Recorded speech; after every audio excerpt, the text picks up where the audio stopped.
Bismillahirrahmanirrahim. Assalamualaikum warahmatullahi wabarakatuh. Teman-teman yang dirahmati Allah, kembali lagi dengan kami, kembali lagi dengan saya di Paguyuban Nur Ahad. Pada kesempatan kali ini, insya Allah nanti kita akan membahas mengenai merasakan energi keris pusaka. Mungkin seperti biasa, sebelum kita masuk ke pembahasan, jangan lupa subscribe, like, komen, dan share. Baik, terima kasih. Kita mencoba memulai pembahasan. Tentunya berkaitan dengan judul untuk dapat merasakan energi keris pusaka, itu kita juga harus tahu terlebih dahulu. Jadi keris apapun itu bentuknya, itu tidak semuanya mempunyai energi berkaitan dengan kekuatan spiritual tadi. Sedangkan energi sendiri itu terbagi menjadi dua jenis. Jadi energi yang cuman energi saja, ada juga energi yang di mana itu ada sesosok makhluk di dalam benda pusaka tadi. Seperti itu. Mungkin eh, kurang lengkap kalau seandainya kita membahas keris pusaka, namun kita tidak menunjukkan contoh atau menunjukkan eh, keris pusaka seperti apa, seperti itu. Mungkin di sini saya ada keris, cuman ini sebetulnya eh, bisa dibilang keris pusaka, bisa dibilang juga keris biasa.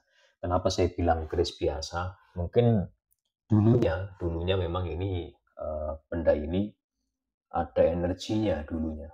Cuman setelah saya lihat bahwa lebih banyak mudorotnya daripada manfaatnya, akhirnya atas seizin Allah saya netralkan, saya bersihkan energinya. Jadi ini sekarang tinggal wadahnya saja, tinggal ya bisa dibilang hiasan lah, seperti itu. Mungkin sebelum kita membahas masalah energi tadi lebih dalam, mungkin sedikit edukasi. Jadi mungkin teman-teman sebagai penggiat budaya, khususnya di perkerisan, itu ada pakem-pakem tertentu berkaitan dengan keris tadi. Selain itu berkaitan dengan tangguh ya. Kalau tangguh mungkin yang lebih profesional, yang lebih paham banyak. Saya tidak begitu mendalami kalau masalah tangguh. Namun demikian biasanya ada tata cara, ada adat-adat cara membuka keris pusaka. Tentunya tetap kita harus menghadapnya ke atas ya, menghadapnya ke atas seperti ini. Ya, pasnya seperti ini karena pegangannya ke arah ke sana. Kalau ke sini tidak tepat begitu, dan tentunya juga kita tidak nyaman. Menghadapnya pasti ke sini. Seperti itu cara membukanya. Dan eh, cara membuka yang sesuai dengan ketentuan ketentuan dalam maksud saya adalah tradisi budaya ya. Kalau soal ini orang kan mau buka kan bisa mana saja, bisa mungkin bisa begini atau mungkin dari bawah langsung ke atas, karena kan cara memegangnya juga beda-beda, cara memakai di badan maksudnya. Ada juga yang mungkin ditaruh di depan begini, ada yang ditaruh di belakang, ada juga yang lurus. Itu mempunyai makna, mempunyai maksud, mempunyai arti masing-masing. Baik, kita contohkan yang benar ya. Jadi cara membukanya itu posisinya seperti ini, dan yang ditarik itu tentunya adalah warangkanya yang atas.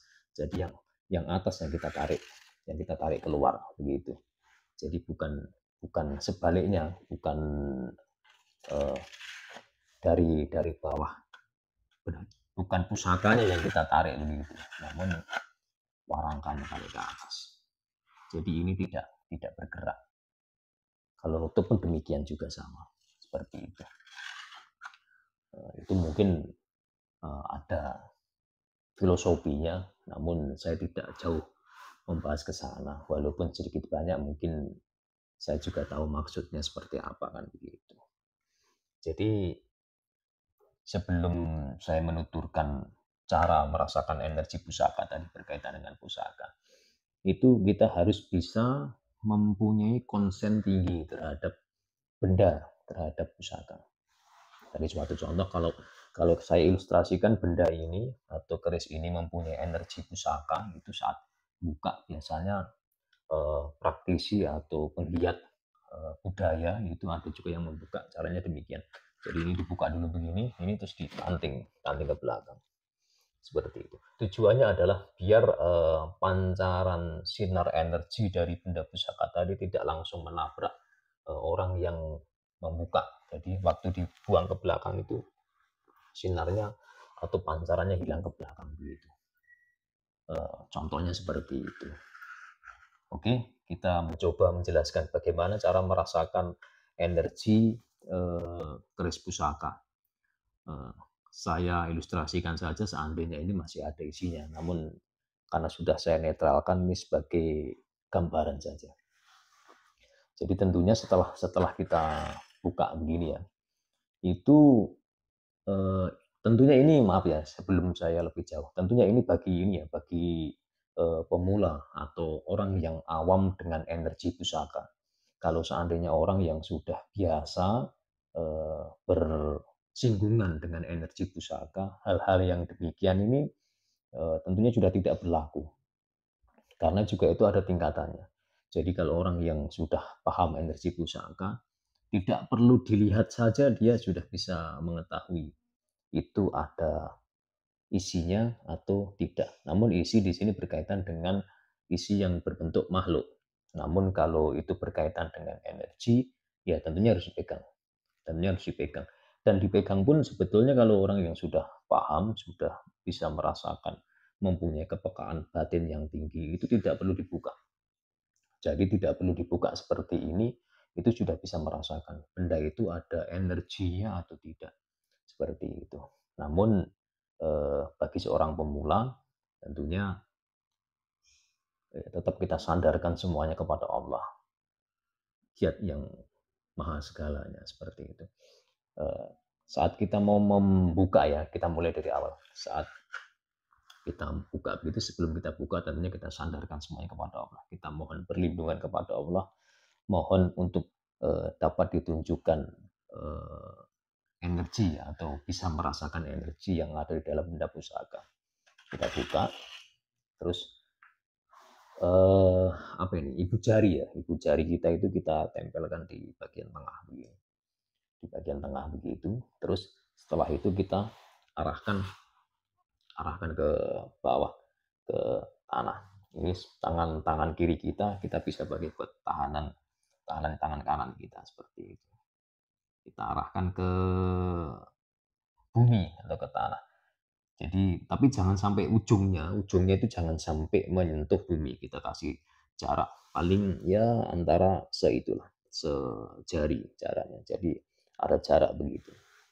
Terus kita tarik nafas, kita berdoa di dalam hati, kita memohon kepada Allah supaya dapat merasakan energi yang ada di dalam benda pusaka tadi. Seperti itu. Nanti insya Allah kita akan dapat merasakan getarannya. Tentunya saat kita melakukan itu, saat kita tarik nafas, tahan nafas, kita berdoa, kita memohon kepada Allah, itu kita tutup mata supaya kita bisa merasakan sensasi energi kalau memang dia ada energinya. Kita tutup mata, kita rasakan begitu. Kalau memang satu kali tarikan nafas belum terasa, kita buang pelan-pelan. Tarik nafas tadi kita tahan ya, kita tahan sekuat semampu kita. Terus kita buang pelan-pelan, kita tarik lagi, kita rasakan lagi. Kita buang pelan-pelan itu sampai 3 kali. Tentunya yang kita fokuskan adalah bukan fokus menahan napasnya, tapi kita fokus konsen kita terhadap benda yang ada di genggaman kita. Itu ada energinya atau tidak. Seperti itu. Nanti kalau seandainya memang ada energi, pasti ada getaran-getaran di antara ibu jari kita tadi. Jadi di sini ada kayak semacam entah itu setrum atau entah itu rasanya kayak apa ya, kesemutan begitu, cerkit begitu. Jadi sensasinya tentunya berbeda. Tentunya berkaitan dengan energi pusaka yang ada di dalamnya. Apakah dingin, apakah panas, ataukah hal yang lainnya. Seperti itu. Itu kalau sekali lagi kalau itu sebagai pemula. Dan energi yang dirasakan adalah energi yang berkaitan dengan energi yang tidak wujud, atau dalam artian yang tidak ada kodamnya, atau tidak ada jin di dalam bendanya. Kalau ada di dalam bendanya itu ada jinnya, itu nanti sensasinya tentunya akan berbeda. Mungkin merasakan kayak kesengat masuk ke dalam tangan atau bagaimana, itu banyak hal. Maka dari itu perlunya kita memohon perlindungan kepada Allah seperti itu. Karena benda-benda seperti ini kalau memang kita tidak bisa mengelola pikiran dan hati kita dengan benar, itu akhirnya ya kita akan terjerumus ke hal-hal yang tidak baik. Seperti itu. Namun demikian, kalau memang kita cari aman, ya tidak usah punya benda-benda yang seperti ini juga tidak masalah. Namun kalau kita punya prinsip itu untuk melestarikan warisan leluhur nenek moyang, itu juga boleh. Dalam artian kalau kita melestarikan berarti juga minimal eh, pendoknya, ini kan namanya pendoknya itu harus dibersihkan, harus direstorasi, terus dedernya juga demikian. Karena ini awalnya juga tidak semulus ini. Dulu ini udah banyak-banyak yang patah-patah di sini, patah-patah gompel, dan sudah tidak bagus, tidak bersih lagi. Bahkan bilahnya, warnanya dulu juga tidak demikian. Ini kami biayai, kami upayakan, kami restorasi supaya tidak mudah hancur, tidak mudah rusak. Karena kita mengenang itu tadi, apa ya, mengenang budaya leluhur yang mampu menciptakan benda seperti ini di tentunya keterbatasan teknologi waktu itu. Karena kalau kata orang, ini umurnya cukup lumayan banyak dibandingkan manusia zaman sekarang. Seperti itu. Kalau ada pertanyaan, bagaimana caranya kalau seandainya kita merasakan energi benda, namun benda itu yang ada kodamnya, ada makhluk atau ada jinnya.